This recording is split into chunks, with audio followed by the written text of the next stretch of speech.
Okey kan, ada yang kata kalau guna alat ni takut dia tak accurate tak accurate tu maksud dia tak tepat lah. So aku nak try guna benda ni.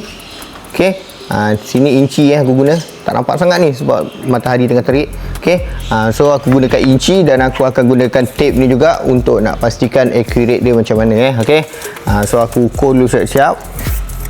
Sebab guna teletape ni pun sebenarnya aku pun kadang tak dapat juga nilai yang accurate kan, sebabnya ujung dia ni, dia punya matikan ujung dia ni kan, korang pun tahulah. Ok, so lebih kurang 26.7 26.7 dia punya jarak antara tembok dua ni. Ok, so aku gunakan ni, aku nak tengok dapat tak lebih kurang macam tu. Dia punya tu inci aku guna.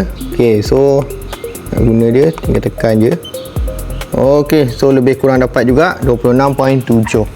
Maknanya dua-dua accurate lah. Tak nampak sangat ni.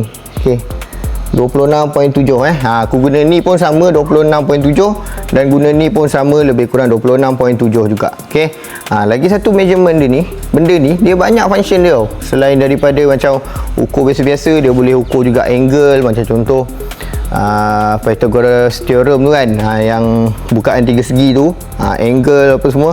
Ok, so untuk korang yang nak dapatkan benda ni, selain daripada korang guna yang ni, yang manual ni, mana tahu kau nak juga dapat yang ni. Contohlah benda ni kan, lagi satu dia punya cara nak guna dia yang lagi berkesan dia. Macam contoh korang nak guna ukur shilling kan, takkan korang nak ukur pakai ni kan, tinggi kan shilling.